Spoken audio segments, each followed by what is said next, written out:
Oh, oh, hello. How are you doing? Welcome. It's nice to see you. It's nice to be here.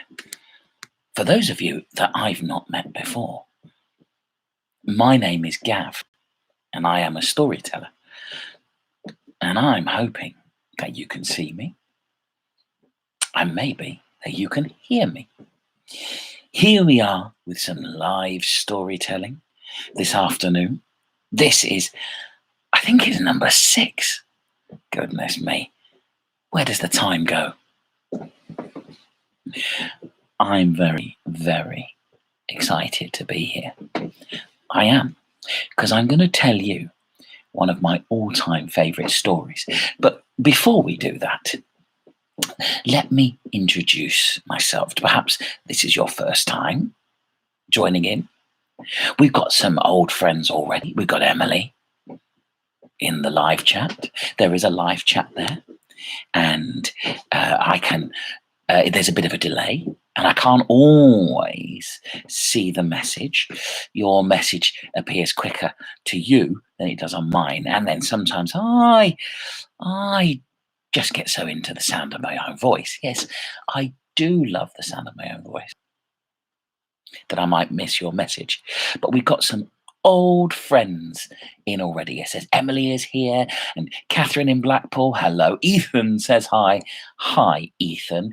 I'm on Mercutio's very big telly. Oh, I've had a couple of pictures of being on the big telly, and we've got Abel and Greta. He's with their dad. Their dad Orpheus is here because Anna, their mum, has gone off to do the shopping. I mean, I'm not sure that's escaping, but it's something to look forward to, isn't it? I'm all ready. I've got my my coffee here. Now, this,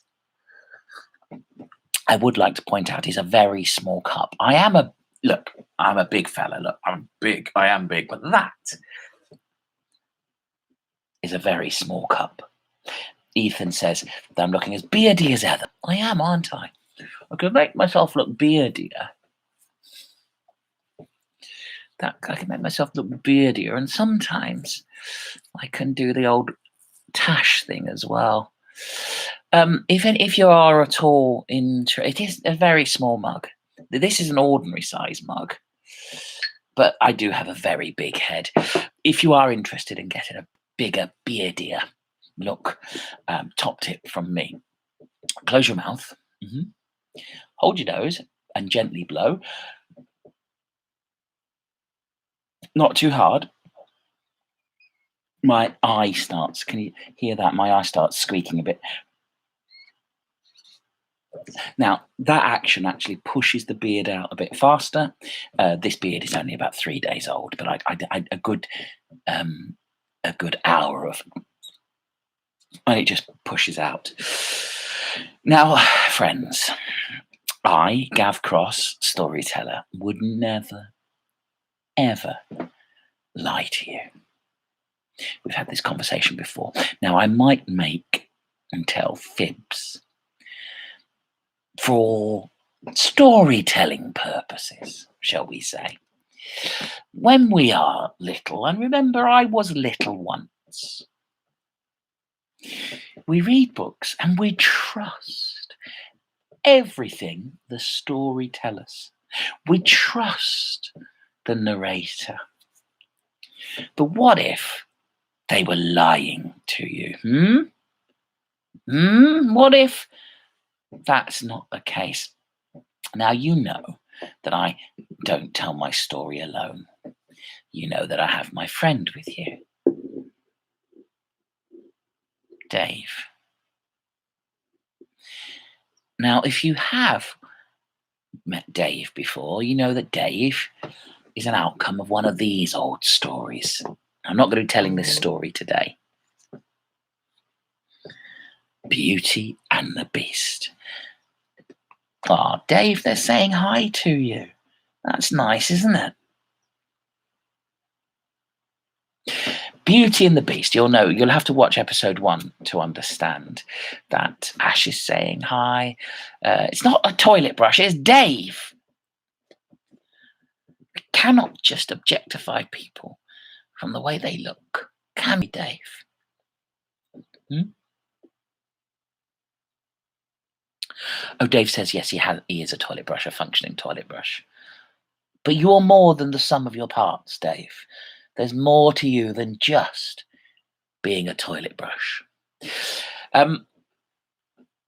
Yes, do you remember this story? Has anybody got this particular book or any other books from this series? This is a series of books that I loved as a child. And of course, Dave doesn't appear in this book at all. He appears in the Disney documentary version of it, the animated documentary. As I say, you'll have to watch episode 1 to work that out. But I love these books. Emily has the DVD. Remember, Emily, Dave was never allowed in to those scenes with all the singing and the other dancing. Dave, I'm going to pop you over here, Dave, if that's okay. Dave is going to be watching on. Remember, do not look into Dave's eyes for any longer than, I'd say, like 3 minutes. I'm not responsible if you do. Okay, yeah, I'm going to tuck you back there, Dave. Yes, so what have we got there? So Makusha, who's old like me, has had a few of these. These Ladybird books. Who else has got some of these? See, these books, these versions, and I know that there are prettier versions. I know that they've updated them. So this is a more recent versions. This is the Ladybird first book, and this is a similar, more updated, and they've updated. Abel, do not look into Dave's eyes for more than 3 minutes, okay? I don't want you to do that. It doesn't work for everyone, but we've had some terrible incidents. And these stories really stuck with me, the images.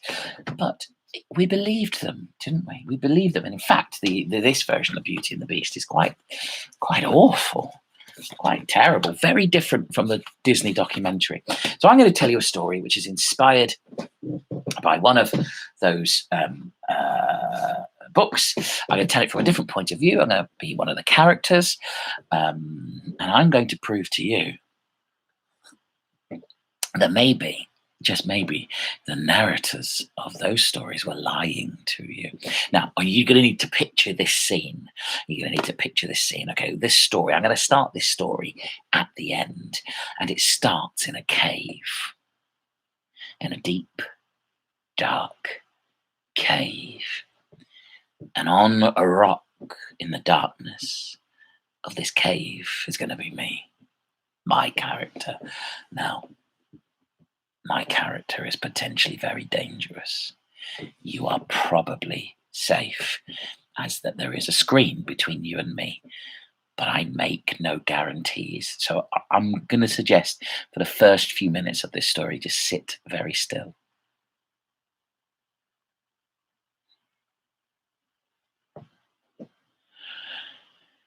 I think I broke my arm in the fall. I can't clench my fingers and my ribs.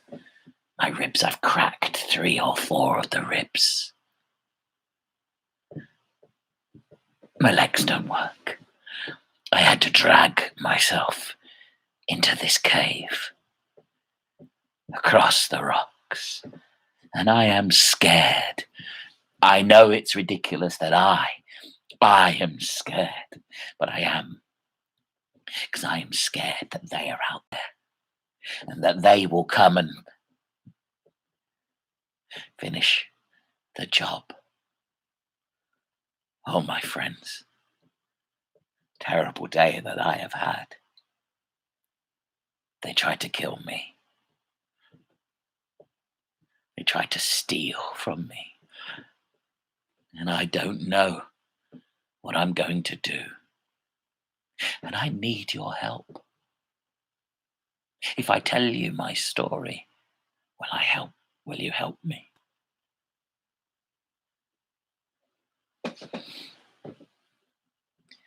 Ash, it's Gav here. Don't worry. Don't be scared. It is a story that you know. I'm going to ask you a favour, though. If you guess the story, if you pick up the clues, don't reveal it. Don't put in the chat box what the story is. Let other people guess. We'll go back to the story. Again, sit very still.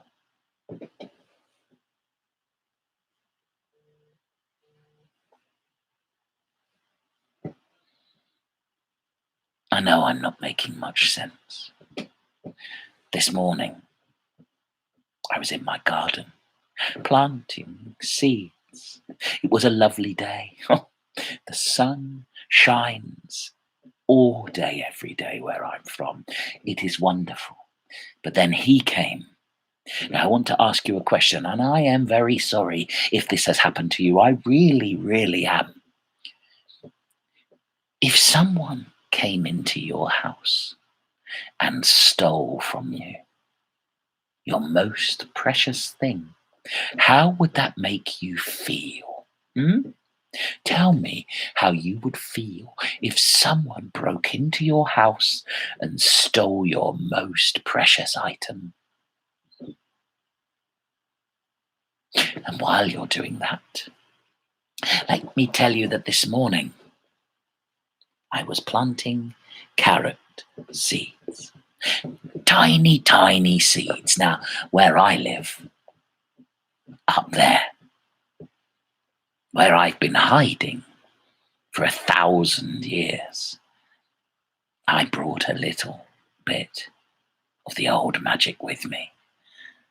Ethan says he'd feel horrible, yes? He would feel horrible. Ash would not feel good.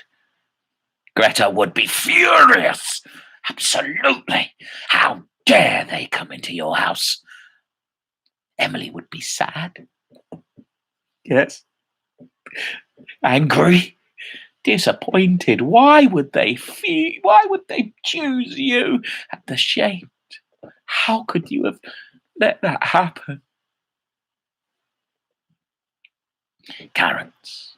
They grow. Could you do me a favor, if you would? Just stand up for me and stand slightly back from your screen. I just want to see your height. Do that for me. Stand up. I only need one or two of you to do that. Who's standing for me? Just want to see your height. Yes, my carrots, with the old magic and with the sunshine all day, they grow to be about your height. Yes, they do. And then, you see, what I do when they've grown to be about your height is I grab them by the top and I pull them out. And then I skin them. And then I slice them. But my most favourite thing to do with carrots is to bite into their flesh raw. Do you like carrots as well? I love carrots. I love carrot cakes, mashed carrots, stewed carrots, roast carrots. Never, ever eat carrot ice cream. It's disgusting. It just doesn't work.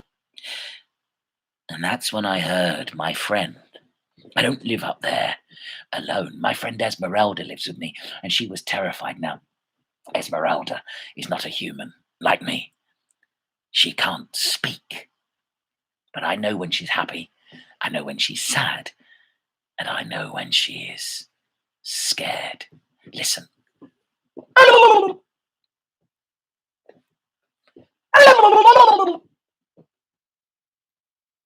See, when she's scared, she sounds like that. When she's happy, she sounds like this. When she's tired, she sounds like this. When she's grumpy, she sounds like this. But today, she sounds scared. Esmeralda is a goose, and we have lived here for 1,000 years, and I have been protecting her. So I went over to our home, our house, our safe space, our castle, and that's when I saw him. In my house, the thief, the burglar. He'd broken in, hadn't knocked on the door, hadn't asked for help. Oh no! Oh no! Broken into my house and tiptoeing across my house. to steal from me my Esmeralda. So I had a choice, didn't I? I had a choice. I could have reached in and I could have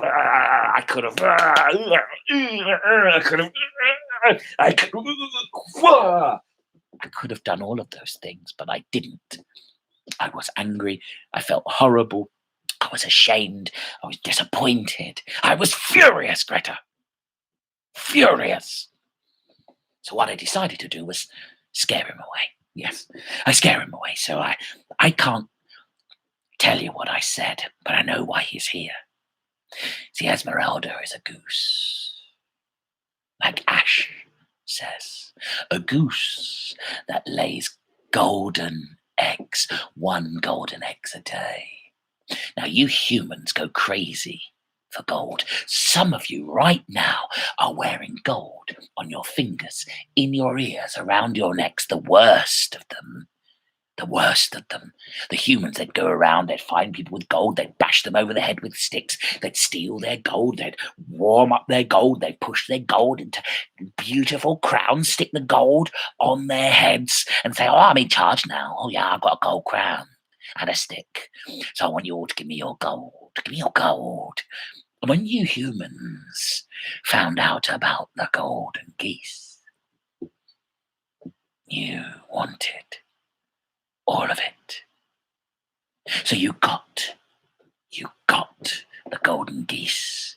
I don't want 1 golden egg a day. That's not enough for me. I want all the gold. So you opened up the golden geese. And inside, do you know what you find inside a golden goose? Not gold. You find wet goose. You killed all the geese that laid the golden eggs, except for 1, Esmeralda.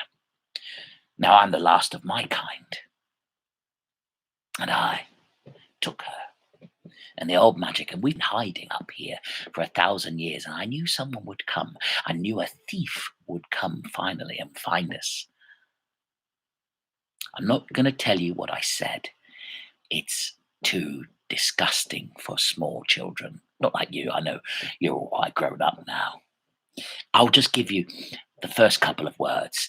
It's the battle cry of the giants. To frighten him away, I said, fee, fi, fo. And I'm not going to tell you anymore. It's just too disgusting for children. It's not my place. I'm not here to frighten you. No, I'm not here. In fact, I need your help. So no, I'm not going to. That's what I said. I said fee, I said fi, I said fo, and then I said the rest of it, but I don't want it. Ash says, fum. How do you know the battle cry of the giants? That's not for children. Does anybody else know this battle cry? Well, if Ash knows it, how old are you, Ash? Tell me, how old are you? Oh, Emily knows it. I haven't told you what it is. Okay, well then, parents. Abel and Greta do? What? Ash is what? Well, I'm going to say it, parents. If you don't want your children hearing this absolutely terrible, terrible little rhyme, I understand. Click off now. It goes like this, of course, doesn't it? Fee, fi, fo, fum. I smell the blood of an Englishman. Be he alive or be he? What? Be he alive or be he?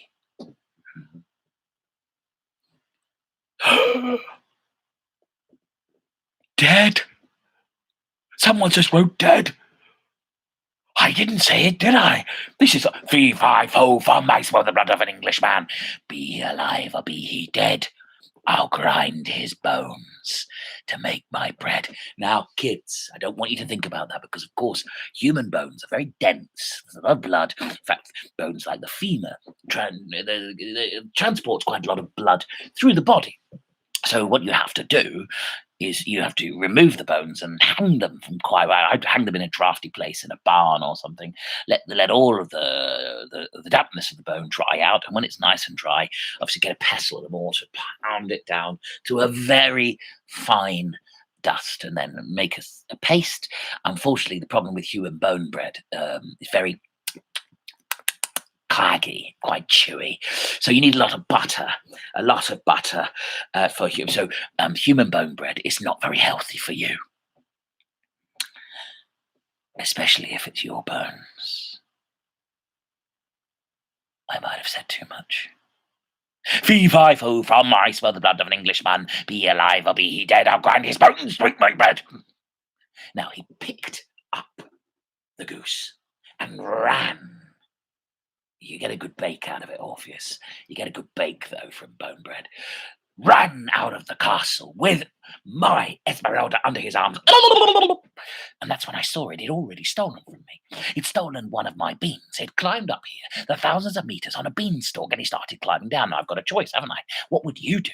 I could go back to the castle, get all the food from my allotment, lock the doors, and be safe. Or that is a big beanstalk for a small thief, but a small beanstalk for a big giant. I'd have to climb down to rescue my friend.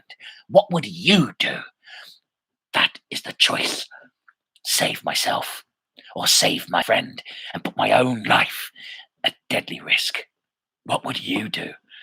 I stood there on the edge of the cloud looking down those many, many kilometers.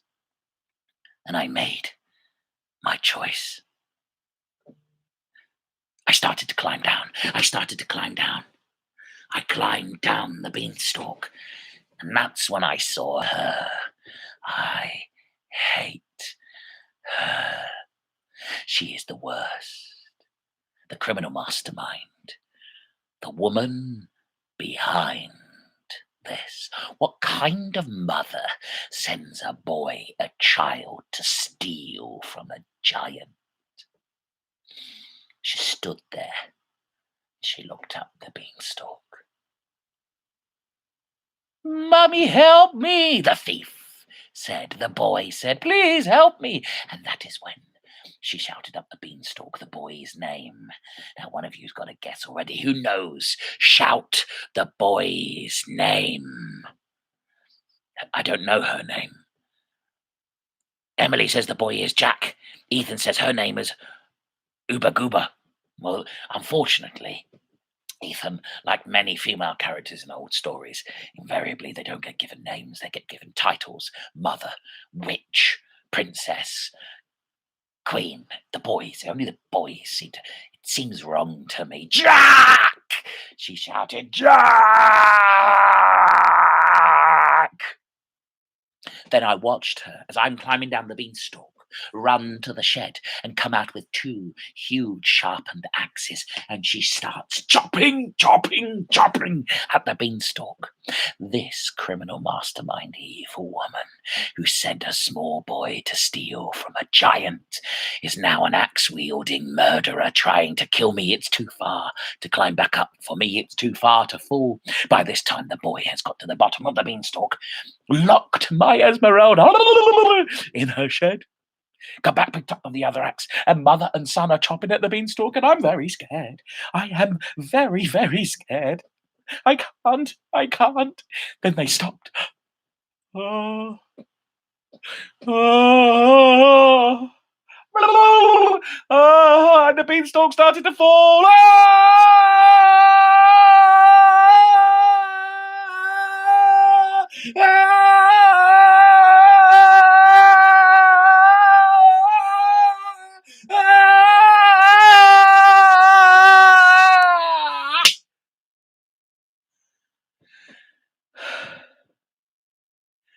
I broke my arm in the fall.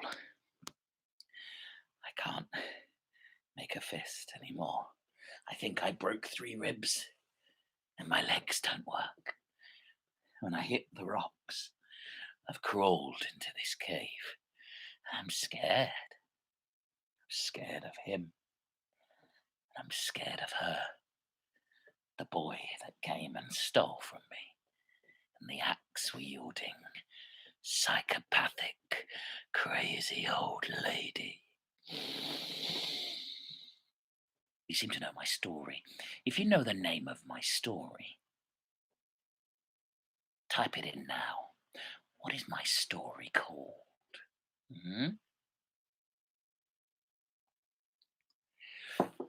I've got a little bit of lag there, but hopefully I'm back. What's the name of my story? Jack and the Beanstalk, right, yes. Now this worries me. Children. Abel and Greta knew that. Emily knew that. But you're all children. This is obviously a terrible story.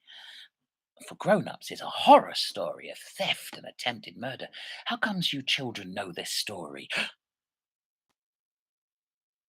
Wait a minute. If there are any grown-ups here still, I want to ask you children, this isn't not for you, this is for the grown-ups.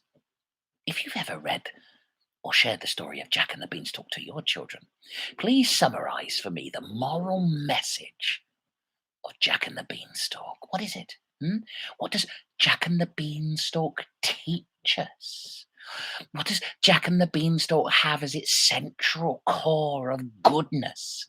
Grown-ups, type it in now. Justify why you've told this story to small children. Orpheus says that crime pays. Yes, seemingly. If you steal, you'll be okay. Crime pays. Not just any old crime. We're not talking about running up to a police officer and blowing raspberries. No, we're talking about theft and axe murder. Mum says not to be greedy and nosy and don't steal. No, it's the reverse of that. Jack is greedy and nosy and steals, and at the end, Jack and his mum end up rich and happy. What happens to the giant? What happens to the giant in the story? This seemingly child-based story. Basically, grown-ups, if you've ever read this story to children, you really need to check yourself. There is no moral message of any goodness.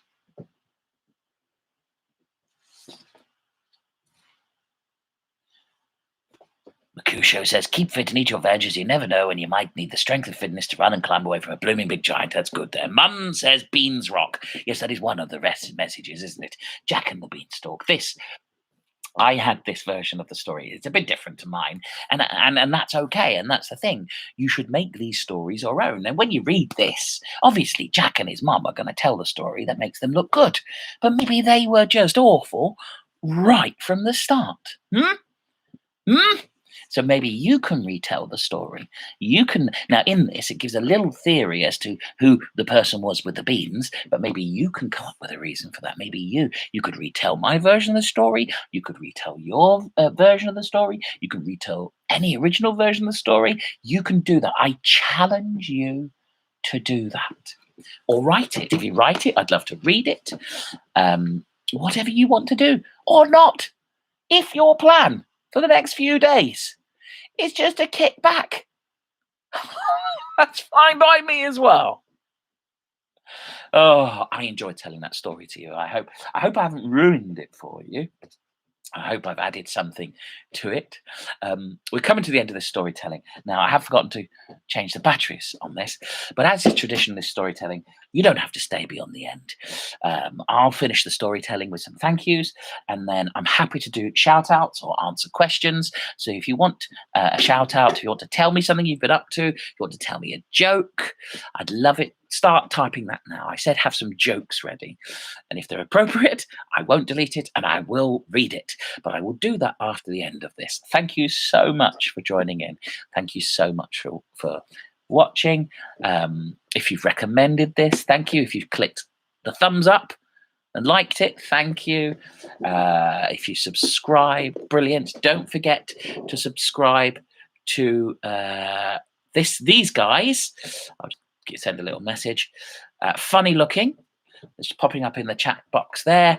They're going to be doing, that's me as well, a live comedy club on the 18th. That's a week on Saturday. We're doing some planning of that right now. I really enjoy doing this. I really enjoy that you're here, and I'm very grateful that you are sharing this time with me. Thank you ever so much.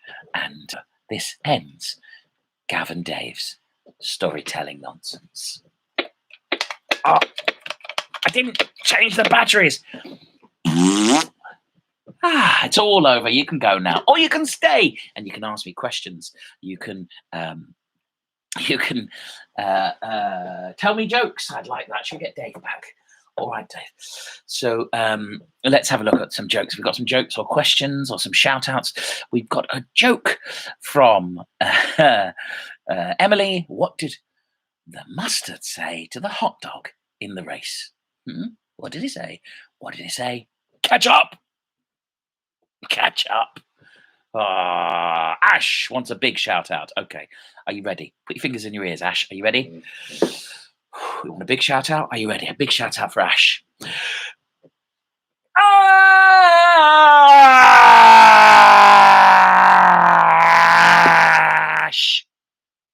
Ash!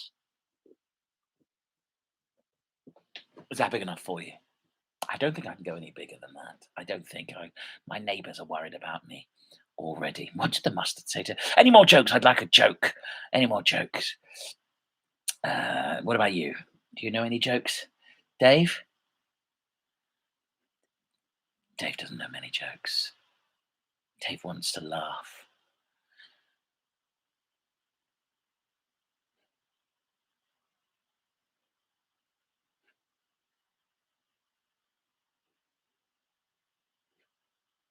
Don't look in his eyes.